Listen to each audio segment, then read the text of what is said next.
আসসালামু আলাইকুম ওয়া রাহমাতুল্লাহি ওয়া বারাকাতুহু ইন্নাল হামদালিল্লাহ ওয়া সলাতু ওয়াসসালামু আলা রাসূলিল্লাহ ওয়া আলা আলিহি ওয়া আসহাবিহি আজমাইন আউযু বিল্লাহি মিনাশ শাইতানির রাজিম বিসমিল্লাহির রাহমানির রহিম ওয়া নাদাউল মাওয়াজিনাল কিসতা লিয়াউমিল কিয়ামাহ ফালা তুযলামু নাফসুন শাইআ ওয়া ইন কানা মিসকালা হাববাতিন মিন খারদালিন আতাইনা বিহা ওয়া কাফা বিনা হাসিবিন সাদাকাল্লাহুল মাওলানাল আযীম ওয়া সাদাকা রাসূলুহুন নবিয়্যুল কারীম। সুপ্রিয় দর্শক মণ্ডলী, মহান আল্লাহ তাআলার দরবারে লাখো কোটি শুকরিয়া আদায় করছি। রব্বে করিম সর্বত্র সব সময় ইনসাফের মুআমালা করে থাকেন। আল্লাহ তাআলা পবিত্র কোরআন হাকিম আয়াত নাজিল করে আমাদেরকে জানিয়ে দিয়েছেন যে ওয়ানাদাউল মাওয়াজিনাল কিসতা লিয়াউমিল কিয়ামাহ, আল্লাহ পাক ইনসাফের পাল্লা স্থাপন করবেন কিয়ামতের দিন। ফালা তুযলামু নাফসুন শাইআ, কোনো মানুষের উপরে জুলুম করা হবে না। যথাযথভাবে কেউ যদি সরিষার দানা পরিমাণ ভালো কাজ করে থাকে সেটারও আল্লাহ তাআলা তাকে পুরস্কার দান করবেন।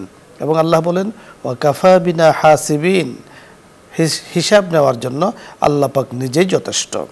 আল্লাহ তাআলা যদি কারো পুঙ্খানুপুঙ্খানু হিসাব নেন তার উপায় থাকবে না। এজন্য রাসূল আকরাম সাল্লাল্লাহু আলাইহি ওয়াসাল্লাম দোয়া শিখিয়ে দিয়েছেন, আল্লাহুম্মা হাসিবনি হিসাবান ইয়াসীরা, হে আল্লাহ আপনি আমাদের জন্য হিসাবকে একেবারেই সহজ করে দেন। আল্লাহ আপনি আমাদের জন্য হিসাবকে একেবারে সহজ করে দেন। ইহ এবং পরজগতে আল্লাহ পাক যার জন্য সহজতা অবলম্বন করবেন তার জন্য অনেক বড় সফলতা। আজকে তাই আমরা সর্বত্র ইনসাফ প্রতিষ্ঠার পুরস্কার নিয়ে কথা বলবো। কথা বলার জন্য আমাদের সাথে যোগ দিয়েছেন বিশিষ্ট ইসলামী চিন্তাবিদ, লেখক এবং গবেষক, যিনি অত্যন্ত চমৎকার লিখে থাকেন, মুফতি মোহাম্মদ মুজাহিদ হুসাইন ইয়াসিন, শরঈয়া secretary, Islamic finance investment limited, Dhaka. সাথে আছি আমজাদ হুসাইন হেলালি। আসসালামু আলাইকুম ওয়া রাহমাতুল্লাহ। ওয়ালাইকুম আসসালাম ওয়া রাহমাতুল্লাহ। মুফতি সাহেব কেমন আছেন? আলহামদুলিল্লাহ। আলহামদুলিল্লাহ। আপনি বড় চমৎকার লিখে থাকেন, আপনার লেখার মধ্যে একটা আর্ট আছে, বেশ ভালো। আপনি ইসলামিক ফাউন্ডেশনে লিখতেন, আমরা খুব পড়তাম। তো আজকে আপনার কাছে আমরা শুনবো, আপনি যেমন লেখার মধ্যে ইনসাফের প্রতি লক্ষ্য রাখতেন, আসলে সর্বত্র ইনসাফের যে মুআমালা, সর্বত্র ইনসাফ প্রতিষ্ঠা, এটার গুরুত্ব কোরআনের আয়াত দ্বারাও আমরা বুঝতে পেরেছি। এবং বুখারী শরীফের 10 নম্বর পারা আজকে আমি পড়তেছিলাম, তো সেখানে 10 নম্বর পারায় যে হাদিসগুলো উল্লেখ করা হয়েছে, সেখানে মিরাস, উত্তরাধিকারের সম্পদ বন্টনের অনেক হাদিস উল্লেখ করা হয়েছে। বিশেষ করে ইনসাফের যে বিষয়গুলো, এগুলো উল্লেখ করা হয়েছে যে আল্লাহ রাসূল সাল্লাল্লাহু আলাইহি ওয়াসাল্লাম বলেছেন আল্লাহ কুল্লুকুম রাঈন ওয়া কুল্লুকুম মাসউলুন আন রাইয়াতিহি, যে প্রতিটি ব্যক্তি তার কর্ম সম্পর্কে জিজ্ঞাসিত হবে, তার অধীনস্থ লোকদের সম্পর্কে জিজ্ঞাসিত হবে। তো আপনার কাছে আমরা ইনসাফ প্রতিষ্ঠার যে পুরস্কার, আজকে এই বিষয় নিয়ে কথা শুনব। ধন্যবাদ আপনাকে। ইনসাফ, ন্যায় বিচার, ন্যায় সঙ্গত আচরণ, ন্যায় কথা বলা এবং যথাযথ কর্মটি করা, সেটাও ইনসাফ। আমার যখন যে কাজ, সেই কাজটি করা, ওটাও কিন্তু ইনসাফের মধ্যে পড়ে। আল্লাহ রাব্বুল আলামিনের কিন্তু একটি গুণবাচক যত নাম আছে, এর মধ্যে অন্যতম একটি নাম কিন্তু আল আদিল, ইনসাফ। তিনি ইনসাফের পরাকাষ্ঠা। পবিত্র কোরআন শরীফে ইনসাফ সম্পর্কে আমরা যে জুমার নামাজ পড়ি, সেখানে উল্লেখ করা হয় পবিত্র কোরআনের একটি আয়াত শেষের দিকে, খুতবার দ্বিতীয় খুতবার শেষে বলা হয় ইন্নাল্লাহা ইয়া'মুরু বিল আদলি ওয়াল ইহসান ওয়া ইতাই যিল কুরবা ওয়া ইয়ানহা আনিল ফাহশাই ওয়াল মুনকার। যে বলা হচ্ছে যে আল্লাহ তাআলা তোমাদেরকে নির্দেশ দিচ্ছেন যে তোমরা যাতে ন্যায় বিচার স্থাপন করো, ইনসাফ প্রতিষ্ঠা করো দুনিয়ার সর্বত্র। এবং এক্ষেত্রে তোমার কোনো আত্মীয় স্বজন, আপনজন কেউ যেন তোমার বিচার দ্বারা প্রভাবান্বিত না হয়, তুমিও যেন প্রভাবান্বিত না হও।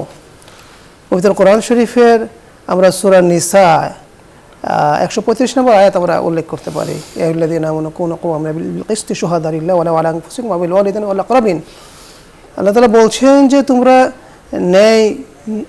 ন্যায্যতা তোমরা প্রতিষ্ঠা করো, এবং প্রতিষ্ঠা করতে গিয়ে তোমার নিজের অথবা তোমার সন্তান সন্ততি, তোমার আত্মীয় স্বজন, তারা যদি ক্ষতিগ্রস্ত হয়, তাহলেও তুমি ন্যায় এবং ইনসাফের ব্যাপারটি তোমাকে নিশ্চিত করতে হবে যদি তারা ক্ষতিগ্রস্ত হয়। কারণ তুমি তো ভাবছো যে সে হয়তো ধনী অথবা গরিব, কিন্তু ফাল্লাহু আওলা বিহিমা, তোমার কাছে সে যতটা আপন, আমার কাছে কিন্তু সে তোমার চেয়ে বেশি আপন। সুতরাং তার ভালো মন্দ সব আমি নির্ধারণ করে থাকি।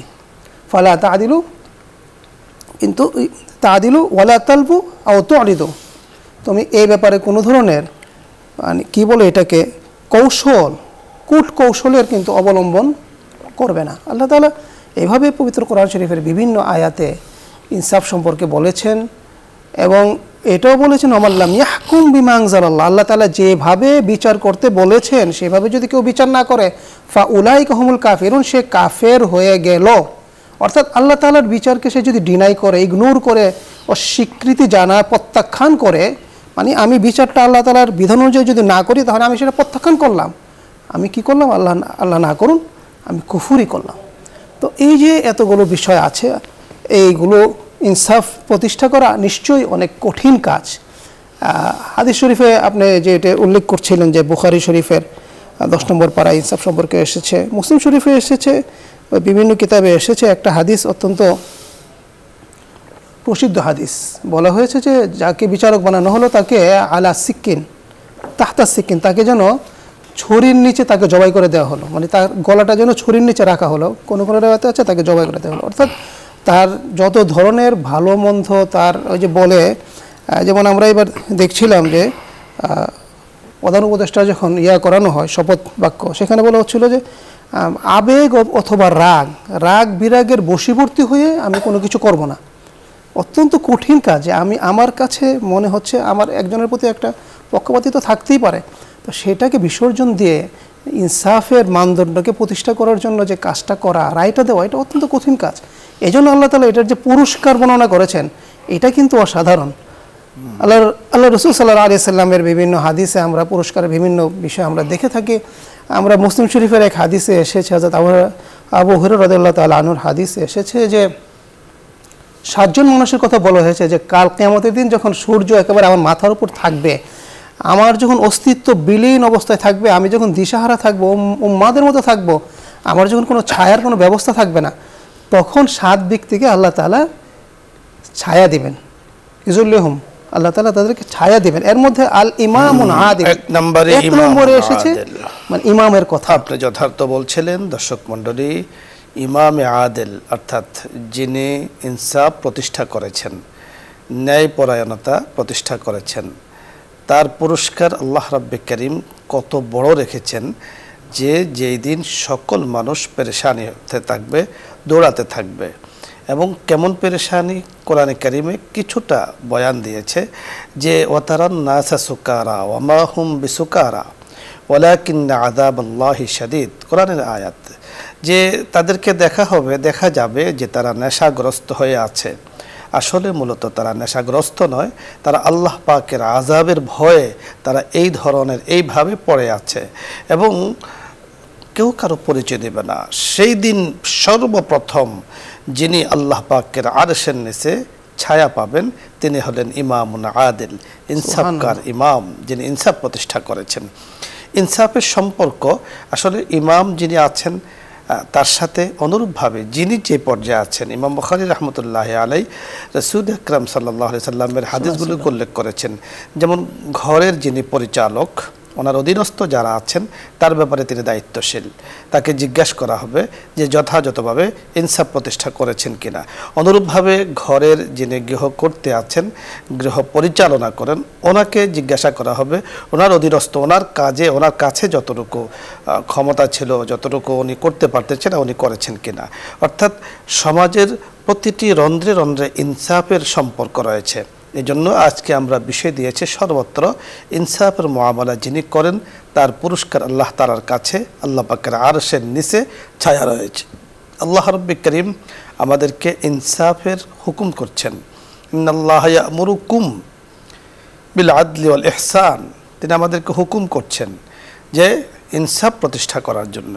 আর এই ইনসাফের কথাই আল্লাহ তাআলা কোরআনে কারিমে যে আয়াত নাযিল করেছেন, যা শুরুতে আমি পড়েছি, ওনাদাউল মাওয়াজিন আল কিসত লিয়াউমিল কিয়ামাহ। ইমাম বুখারী রাহমাতুল্লাহি আলাইহি বুখারী শরীফের একেবারে সর্বশেষ হাদিসের আগে এই আয়াত উল্লেখ করেছেন যে কাল কিয়ামতের ময়দানে আল্লাহ তাআলা ইনসাফের পাল্লা স্থাপন করবেন। আল্লাহ তাআলা আমাদের সকলকে বিষয়টি বোঝার, বোধগম্য করার তৌফিক দান করেন, আমল করার তৌফিক দান করেন।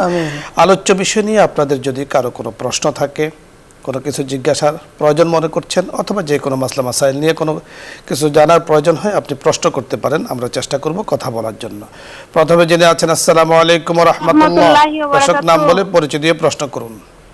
আসসালামু আলাইকুম ওয়া রাহমাতুল্লাহি ওয়া বারাকাতুহু। ওয়া আলাইকুম আসসালাম, পরিচয় বলুন, প্রশ্ন করুন। হুজুর কেমন আছেন আপনারা? আলহামদুলিল্লাহ। হুজুর আমি আপনাদের নিয়মিত দর্শক। হুজুর আল্লাহ তাআলা আপনাদেরকে সুস্থতা এবং হায়াতুত তৈয়বা যেন দান করেন। আমিন। আপনি কোথা থেকে প্রশ্ন করেছেন? পাবনা থেকে বলছি হুজুর, পাবনা মামুদপুর থেকে বলছি। জি বলুন। হুজুর আমার প্রশ্ন হচ্ছে, আমার চাচি মেয়ে হয়তো শুধু আল্লাহর কাছে মান্নত করেছিল আমার ছেলে হলে কান ফুটা করব, তাহলে এটা কি জায়েজ আছে কান ফুটা করে দেওয়া, সে করবে কিনা? আর একটা প্রশ্ন হচ্ছে, তাহাজ্জুদের নামাজ বর্তমান সময়ে 4টায় পড়লে চলবে কিনা? ধন্যবাদ আপনাকে, আমরা বুঝতে পেরেছি। অত্যন্ত গুরুত্বপূর্ণ একটি প্রশ্ন আপনি করেছেন যে ছেলে সন্তান হলে সম্ভবত তার কান ফুটা করে দিবে, এই ধরনের মান্যত করেছেন। তো এই প্রশ্নটি খুবই গুরুত্বপূর্ণ। বোন, আপনি পাবনা থেকে জানতে চেয়েছেন, আমরা কথা বলছি। ধন্যবাদ। আসলে আমাদের সমাজে নানান ধরনের সংস্কার কুসংস্কার আছে, এইগুলোর সাথে ধর্মীয় বিভিন্ন বিষয় মানুষ সম্পৃক্ত করে ফেলে। তো মান্যত, প্রথমত মান্যত বিষয়টা অত্যন্ত ঝুঁকিপূর্ণ একটা বিষয়, সাথে সাথে এটা স্পর্শকাতর একটা বিষয়। কখনো কখনো দেখা যায় মান্যতের কারণে অনেক সময় ইমানও চলে যেতে পারে। যে সমস্ত মান্যত করার পরে যে বিষয়ে মান্যত করা সেটা যদি ইবাদতের সাথে সম্পর্কিত হয় তাহলে সেটা তো আদায় করতে হবে। যেমন কেউ বললো আমি অমুকটা হয়ে গেলে আমি রোজা রাখবো, অমুকটা হয়ে গেলে আমি অমুকটা খাওয়াবো, অমুকটা হয়ে গেলে আমি নামাজ পড়বো, এত রাকাত আমি দান করব, এগুলো মান্যত করার সাথে সাথে কাজটি হয়ে গেলে সেটি আদায় করতে হবে। কিন্তু আপনার যে বিষয়টা ইসলাম অনুমোদন করে না, শরীয়ত যেটাকে সমর্থন করে না, সেই বিষয়ে যদি মান্যত করা হয়, যেমন কান ফুটো করা, মানুষের কি বলে শরীরকে ক্ষত বিক্ষত করা, এই যে বিষয়গুলো আছে, যদি এই বিষয়গুলো যদি আমরা এইভাবে দেখি যে এটা জায়েজ, যেমন মেয়েদের ক্ষেত্রে এটা জায়েজ, কান ফুটো করা মেয়েদের ক্ষেত্রে জায়েজ আছে, কোনো অসুবিধা নেই, সেই ক্ষেত্রে কোনো অসুবিধা নাই। এবং সে যেহেতু মান্যত করেছে সে মান্যত সে আদায় করবে এবং করাটা তার জন্য ধন্যবাদ আপনাকে, সুন্দর। আর যদি এটা ছেলে হয় তাহলে সেক্ষেত্রে কিন্তু এটা জায়েজ হবে না। আপনি যে মান্যত করেছেন গায়রুল্লাহ, আল্লাহ ছাড়া অন্যের নামে মান্যত জায়েজ নেই, সুতরাং এই মান্যত পূরণ করা জরুরি না। দ্বিতীয় বিষয় হলো মেয়েদের জন্য, মেয়েদের তো কান এমনি ফুটা করা এটা একটা সৌন্দর্যতার জন্য শরীয়ত অনুমোদন দিয়েছে। ছেলেদের ক্ষেত্রে এই মান্যত পুরা করা জরুরি নয়, কারণ এটাকে বলা হয় মুসলা, অর্থাৎ অঙ্গচ্ছেদ, অঙ্গহানি, শরীয়তে লা ইয়াজুজ, পুরুষের জন্য জায়েজ নেই। তো এজন্য এই ধরনের মান্যত প্রথমত ঠিক নয়। দ্বিতীয়ত এখন আপনার কি করণীয়? সাদকা করতে হবে। এই মান্যতকে পূরণ করার জন্য কাফারা যাকে বলা হয় সেটাকে দিয়ে দিতে হবে। তারপরও ছেলের কান মান্যতের কারণে ফুটো করবে, এটা কিন্তু পালন করা তার জন্য জরুরি নয়, কারণ নাজায়েজ কোনো কিছুর মান্যত হয় না, জায়েজের মান্যত হয়। পরবর্তী দর্শকের কথা শুনবো। আসসালামু আলাইকুম ওয়া রাহমাতুল্লাহ। আরেকটি প্রশ্ন করেছেন, আমরা আসলে এখানে প্রায় বলি যে আপনি বলেছেন যে 4টার সময় এখন বর্তমানে তাহাজ্জুদের নামাজের ওয়াক্ত থাকে কিনা, সেটি আমি দেখে নিয়েছি, ওয়াক্ত থাকে। আপনি তাহাজ্জুদের সময় 4টার সময় পড়ে নিতে পারেন। এর জন্য সহজ যে বিধান তা হলো যে আমরা নিজেরাই প্রতিদিন চেষ্টা করব নামাজের ওয়াক্তগুলো জেনে নিতে, মোবাইলের মাধ্যমে হোক, ক্যালেন্ডারের মাধ্যমে হোক, তাহলে আর বারবার জিজ্ঞেস করা লাগবে না। পরবর্তী দর্শকের কথা শুনবো। জি আসসালামু আলাইকুম ওয়া রাহমাতুল্লাহ। ওয়ালাইকুম সালাম ওয়া রাহমাতুল্লাহ। হুজুর ভালো আছেন ইনশাআল্লাহ? জি ইনশাআল্লাহ ভালো আছি। আপনি কোথা থেকে ফোন করেছেন পরিচয় বলে প্রশ্ন করুন। আমি মাদারীপুর আব্দুল আজিজ। মাদারীপুর, জি। জি হুজুর, প্রথমে আমি জিনের কি তদবির করি, যাদের জিনের সমস্যা হয় ওকে তদবির করি, এই ব্যাপারে কিছু জিন বোতলে বড় হয়, এটা কি শরীয়ত বিধানে জায়েজ আছে কিনা? জি আমরা বুঝতে পেরেছি।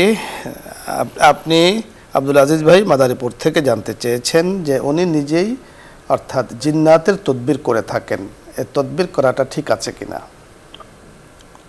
জিন্নাত তো আসলে আল্লাহ তাআলার অন্যতম সৃষ্টি, যাদের হিসাব হবে এর মধ্যে মানব এবং জিন জাতি, দুই জাতিরই হিসাব হবে, বিচার হবে। আর জিন কখনো কখনো মানুষকে বিভিন্ন কারণে আসর করে অথবা মানুষকে বিভিন্ন কারণে ক্ষতি করতে পারে বা ডিস্টার্ব করতে পারে। তো এই জন্য বিভিন্ন ধরনের আমলও আছে। আল্লাহ রসুল সাল্লাল্লাহু আলাইহি সাল্লাম খুদ নিজে আমল শিখিয়ে দিয়েছেন, সাহাবায়ে কেরামকে আমল শিখিয়ে দিয়েছেন, আমল করেছেন। পবিত্র কোরআন এবং হাদিসে বর্ণিত যে সমস্ত আমল আছে, মাসুরা, প্রসিদ্ধ অপ্রসিদ্ধ, ওলামায়ে কেরাম যেগুলোর অনুমতি দিয়েছে, এগুলোর আলাদা কিতাব আছে।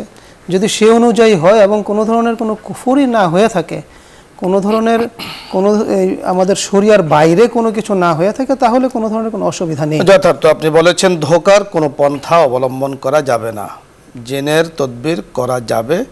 শর্ত হলো অবশ্যই যে আমলগুলো আছে, যে শর্তগুলো আছে, সেগুলোকে পূরণ করতে হবে। এবং আমাদের মুফতি সাহেব বলেছেন, অনেকে জিন্নাতের তদবির করতে গিয়ে কুফরি কালামের দ্বারস্থ হয়, এটা একেবারে হারাম, একেবারেই নাজায়েজ।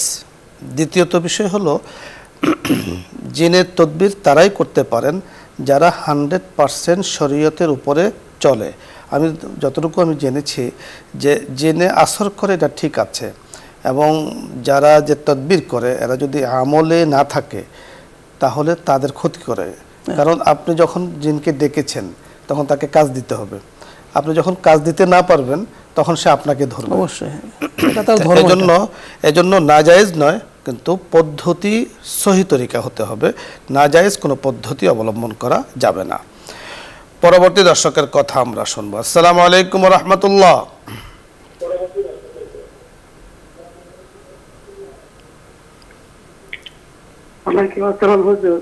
জি, আপনি পরিচয় বলুন, প্রশ্ন করুন। আমি খুলনা থেকে বলছি। খুলনা। আমার একটা প্রশ্ন, যে কবিতা গুণা করছি হুজুর আমি, কিন্তু কি এমন আমল করবো হুজুর? এমন একটা আমল শিখিয়ে দেন যে আমলটা সারাদিন করতে পারি।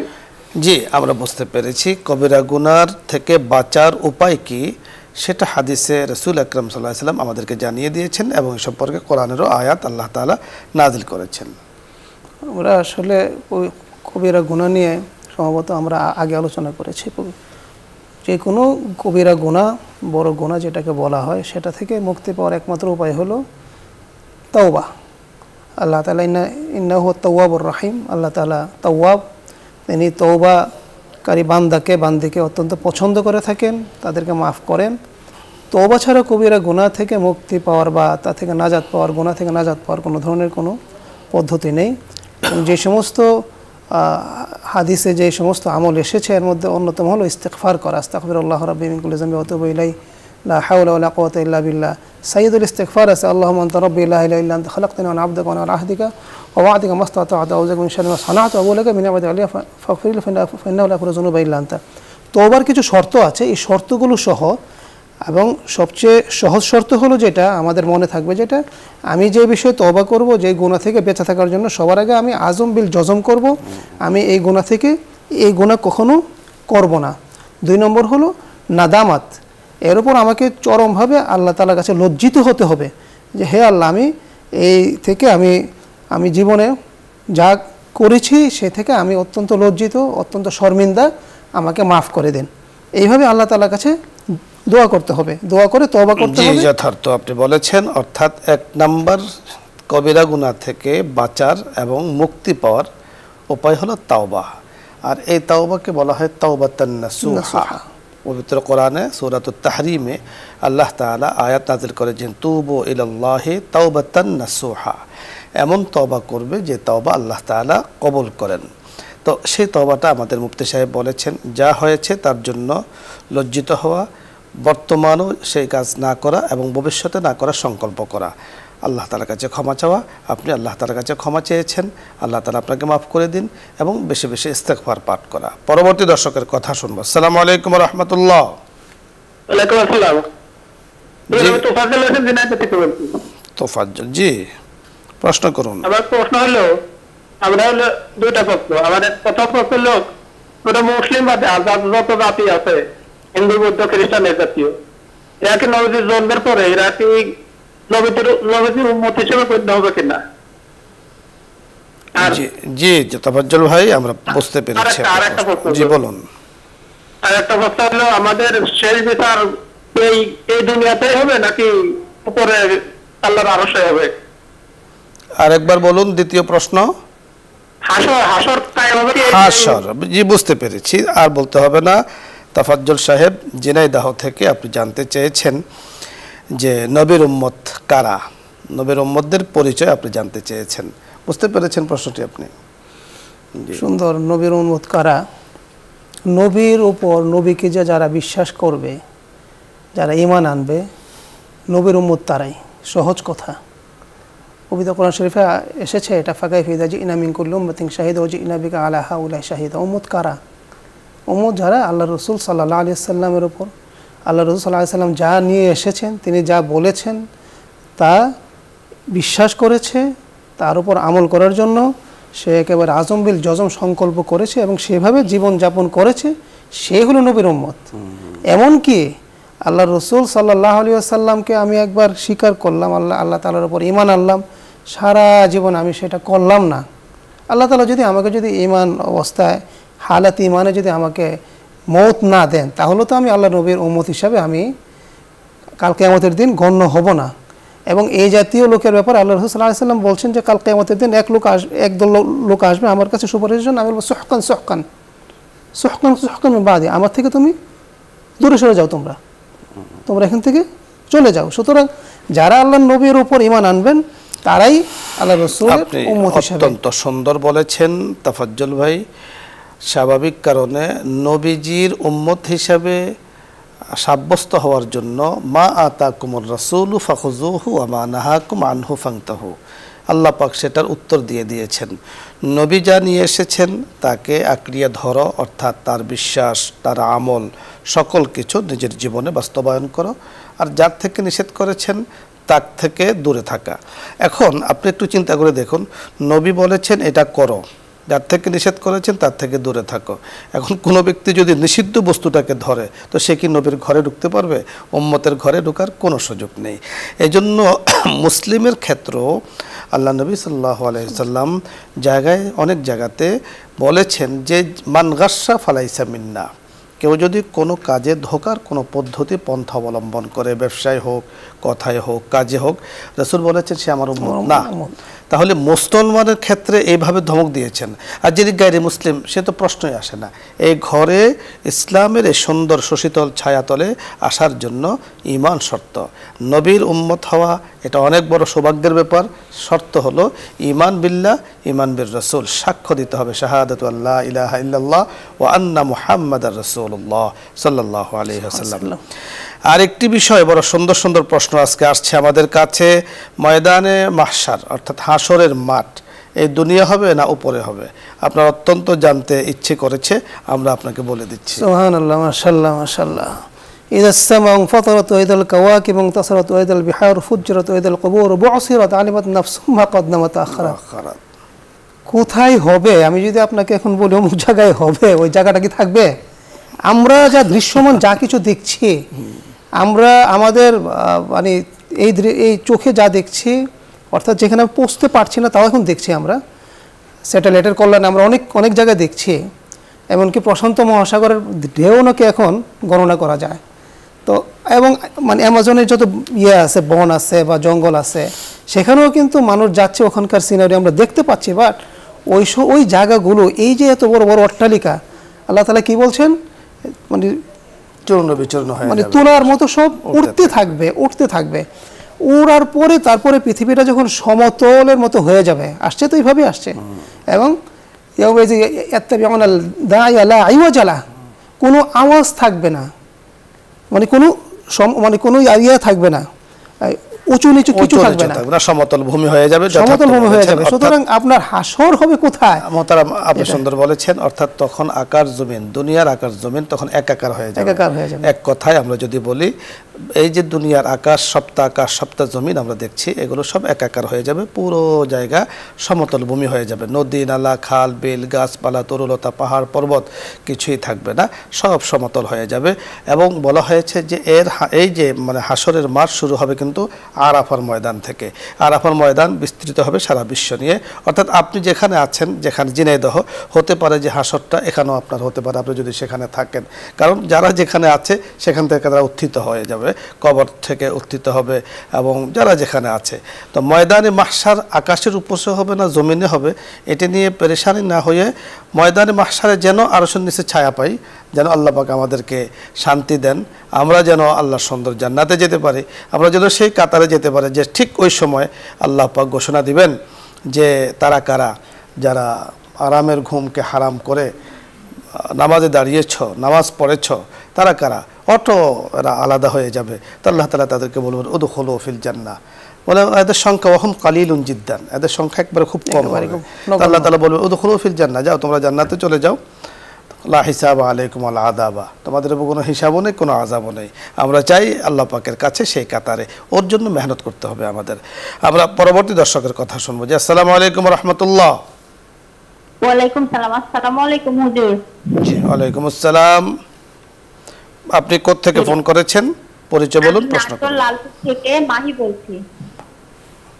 জি, আমার আম্মু আপনার অনুষ্ঠানের নিয়মিত দর্শক, ওনার দুইটা প্রশ্ন ছিল। জি, প্রশ্ন করুন। জি, এক নম্বর প্রশ্ন হচ্ছে, আমাদের পেটে যদি কোনো প্রবলেম হয় তাহলে কি দোয়া পড়ে পানি পড়া খাবো? জি।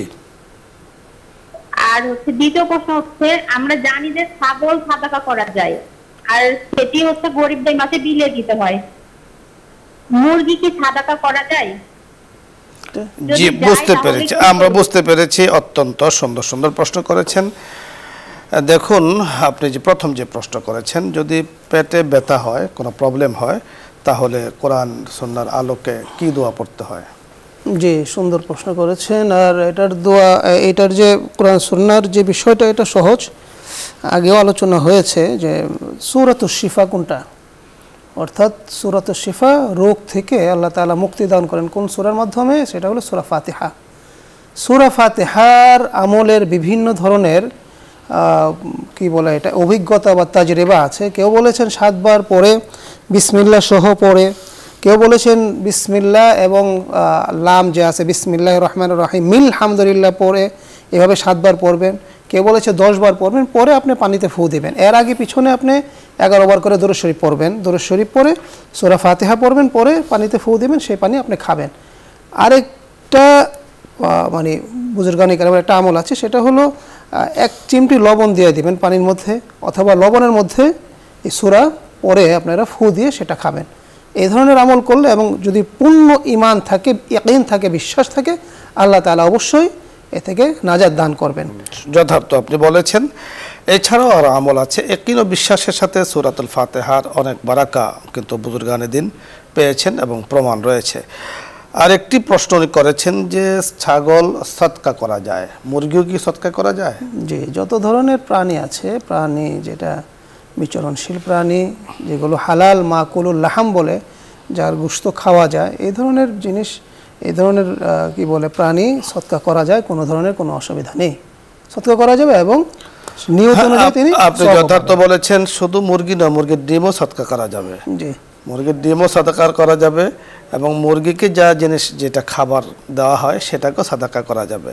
এবং একটা ডিমের মূল্য তো দেখা যাচ্ছে 10 টাকা 12 টাকা হতে পারে, আপনি 1 টাকা সদকা করতে পারবেন, 1 টাকার অর্ধেকও আপনি সাদাকা করতে পারবেন। সদকার আসলে কোনো পরিমাণ নেই, সাধ্য অনুযায়ী যত বেশি করা যায়। আশা করছি আপনি বুঝতে পেরেছেন। পরবর্তী দর্শকের কথা আমরা শুনবো। যে আসসালামু আলাইকুম ওয়া রাহমাতুল্লাহ। ওয়ালাইকুম আসসালাম। জি, পরিচয় বলুন, প্রশ্ন করুন। হ্যাঁ, আমি আবুল ফজল উত্তরা থেকে বলছি। জি, ওই কিছুক্ষণ আগে আপনি জবাব দিলেন যে হাসরের সময় সব ধ্বংস হয়ে সমতল হয়ে যাবে, তাহলে আমার কাবা শরীর কি হবে, নবী করিম সাল্লাল্লাহু আলাইহি ওয়াসাল্লাম মাজার কি হবে? আপনি খুব সুন্দর বিষয় জানতে চেয়েছেন। কথাতে আপনার ভেতরে প্রশ্ন জাগ্রত হয়েছে আবুল ফজল ভাই উত্তরা থেকে। আপনাকে জানার জন্য বলছি, আমি মনে করছি আপনি এটা হয়তো বা জানেন, আর মুসলিম হিসাবে আমাদের জানা উচিত। ঠিক কিয়ামতের আগ মুহূর্তে আল্লাহ পাক কাবা শরীফকে উঠায় নেবেন, এই কাবা শরীফ জগতে থাকবে না।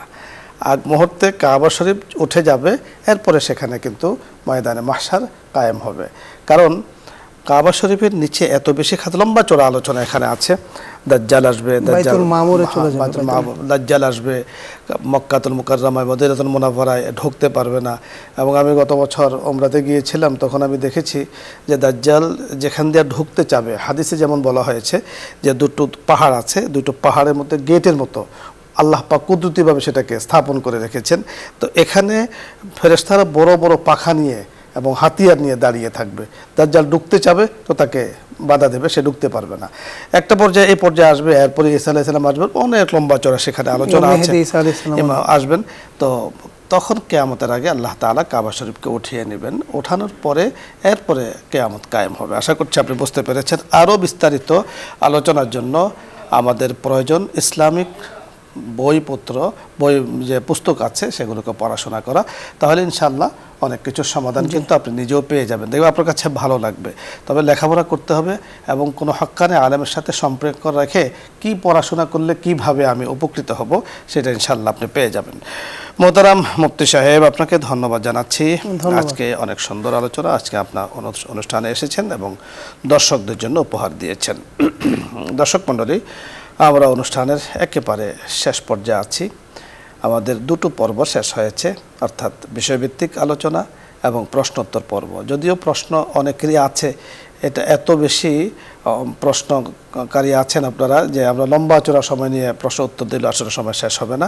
ইনশাআল্লাহ যেহেতু সুযোগ আছে, প্রতিদিনে আমরা আসি, আপনাদের সামনে বসে কথাবার্তা বলি, সুযোগ আছে প্রশ্নগুলোকে সাজিয়ে গুছিয়ে এবং আসওয়ালু নিসফুল ইলম, এমন প্রশ্ন করব যে প্রশ্নের দ্বারা আমি নিজে উপকৃত হব, আমরা যারা প্রশ্ন উত্তর দিই আমরাও উপকৃত হব, যারা শুনছেন বহু মানুষ এই অনুষ্ঠানের সাথে যুক্ত আছেন, সকলে উপকৃত হব। এই জন্য ওইভাবে আমরা প্রশ্ন করব। আল্লাহ তাআলা আমাদেরকে তৌফিক দান করুন। এবং যে বিষয় নিয়ে আজকে আমরা কথা বলছি, ইমাম বুখারী রাহমাতুল্লাহ আলাইহি যে হাদিস দিয়ে বুখারী শরীফ শেষ করেছেন, আজকের অনুষ্ঠানও সেই হাদিস দিয়ে আমরা সমাপ্ত করতে চাই। ইমাম বুখারী রাহমাতুল্লাহ আলাইহি বলেছেন যে কালিমাতান হাবিবাতান, আল্লাহ পাকের কাছে অত্যন্ত প্রিয় দুটো কালিমা আছে, যেটা সাকিলাতান ফিল মিজান খাফিফাতান ফিল লিসান, অর্থাৎ যেই দুটো কালিমা যেটা মিজানের পাল্লায় অনেক ভারী, অর্থাৎ ওজন এত ভারী হবে, অর্থাৎ উচ্চারণে কিন্তু সেটা একেবারে সহজ। তা কি? সুবহানাল্লাহি বিহামদিহি সুবহানাল্লাহিল আযীম, সুবহানাল্লাহি বিহামদিহি সুবহানাল্লাহিল আযীম। যত বেশি পড়া যায়, আমাদের অনেকের অভাব আছে, সমস্যা আছে, যেমনটা আমাদের কেউ কেউ প্রশ্ন করেন যে এই সমস্যা পড়লে কি আমল করা যায়। আমল তো আছেই, তবে ক্ষেত্র বিশেষ প্রয়োজন যখন হবে আপনাকে ডাক্তার দেখাতে হবে। ডাক্তার দেখানো এটা শরীয়তের বাহিরে নয়, এটা ওষুধ খাওয়ানো, ডাক্তার দেখানো এটা ইসলামের অন্তর্ভুক্ত এবং মূলনীতির অন্তর্ভুক্ত। কারণ লিকুল্লি দা ইন দাওয়াউন, আল্লাহ রসুল বলেছেন প্রতিটি রোগীর ওষুধ রয়েছে। আল্লাহ রসুল সাল্লাল্লাহু আলাইহি ওয়াসাল্লাম নিজেও ওষুধ ক্ষেত্র বিশেষ গ্রহণ করেছেন। আল্লাহ রাব্বি করিম আমাদেরকে কথাগুলো বোঝার তৌফিক দান করুন। ভালো থাকুন, সুস্থ থাকুন। আগামী দিন বিকেল 5টায় চোখ রাখুন নিউজ 24-এর লাইভ অনুষ্ঠান ইসলাম ও আমরাকে দেখার জন্য এই আশাবাদ ব্যক্ত করে আজকের মতো বিদায় নিচ্ছি। আসসালামু আলাইকুম ওয়া রাহমাতুল্লাহি ওয়া বারাকাতুহু। দোয়া হবে, দরুদ ইস্তিগফার পাঠ করি।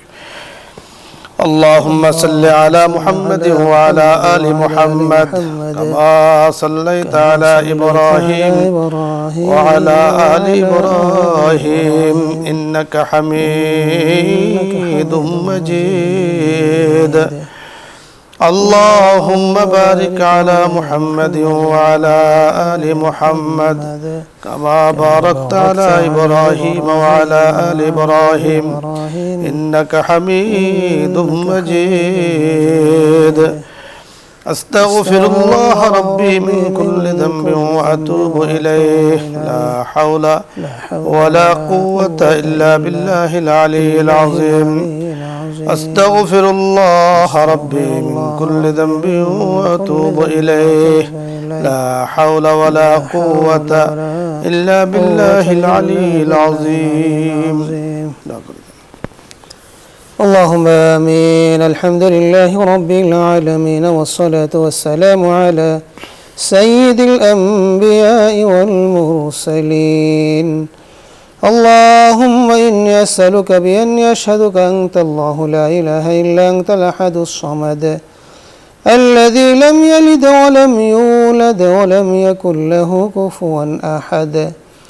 يا أول الأولين ويا آخر الآخرين ويا ذا القوة المتين ويا راحم المساكين ويا أرحم الراحمين يا ذا الجلال والإكرام يا ذا الجلال والإكرام يا حنان يا منان يا أرحم الراحمين يا رب العالمين يا رب العالمين يا رب العالمين يا الله মেহেরবানি করে আমাদের জীবনের সমস্ত গুনাহ খাতা মাফ করে দিন রব্বুল আলামিন হে আল্লাহ আপনার কালামুল্লাহ এবং আপনার রাসূলুল্লাহ সাল্লাল্লাহু আলাইহি সাল্লামের হাদিসের উপর রব্বুল আলামিন আমরা আলোচনা করেছি রব্বুল আলামিন দিনের উপর আলোচনা করেছি রব্বুল আলামিন মেহেরবানি করে আলোচনাগুলো আপনি কবুল ও মঞ্জুর করে নিন রব্বুল আলামিন হে আল্লাহ যা কিছু আলোচনা হয়েছে রব্বুল আলামিন হে আল্লাহ ভুল ত্রুটি আপনি মাফ করে দিন রব্বুল আলামিন হে আল্লাহ যারা শুনেছেন রব্বুল আলামিন যারা যুক্ত ছিলেন রব্বুল আলামিন মেহেরবানি করে প্রত্যেককে আপনি কবুল করে নিন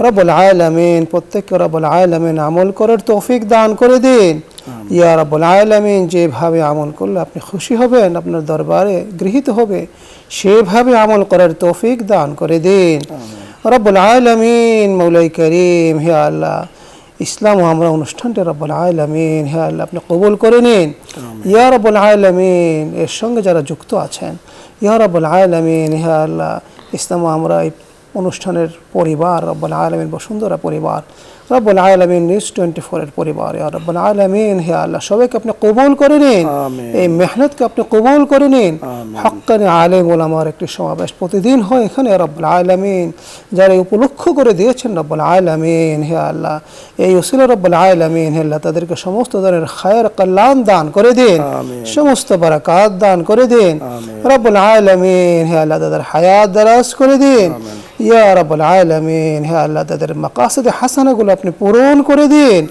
ইয়া রব্বুল আলামিন হে আল্লাহ আমরা যারা হাত তুলেছি আমাদের সাথে সাথে রব্বুল আলামিন যারা হাত তুলেছেন দেশে দেশের বাইরে ইয়া রব্বুল আলামিন প্রত্যেকের হাতকে আপনি মেহেরবানি করে রাসূলুল্লাহ সাল্লাল্লাহু আলাইহি ওয়াসাল্লামের তুফাইল কবুল করে নিন রব্বুল আলামিন সমস্ত পেরেশানি দূর করে দিন রব্বুল আলামিন আমাদের সকলের রব্বুল আলামিন হে আল্লাহ আপনি যত ধরনের রব্বুল আলামিন পেরেশানি আছে বিশেষ করে বিমারের পেরেশানি রব্বুল আলামিন তা দূর করে দিন প্রত্যেককে শাফায়ে আজলা কামিলা দাইমান নসিব করে দিন দেশের সমস্ত মানুষকে রব্বুল আলামিন সুস্থ রাখুন ডেঙ্গু মহামারী চলছে রব্বুল আলামিন হে আল্লাহ মেহেরবানি করে আপনি তা দূর করে দিন যারা অসুস্থ আছে হাসপাতালে কাতরাচ্ছে রব্বুল আলামিন ঘরে বাইরে রব্বুল আলামিন ক্ষতিগ্রস্ত হচ্ছে রব্বুল আলামিন তাদেরকে আপনি শাফায়ে আজলা দান করে দিন ইয়া রাব্বুল আলামিন আমাদের দেশের মধ্যে আপনি আমন আমান দান করে দিন সাকিনা দান করে দিন আপনার রহমত নাজিল করে দিন ইয়া রাব্বুল আলামিন বহির বাইরের যত শত্রু আছে রাব্বুল আলামিন দেশ নিয়ে রাব্বুল আলামিন হে আল্লাহ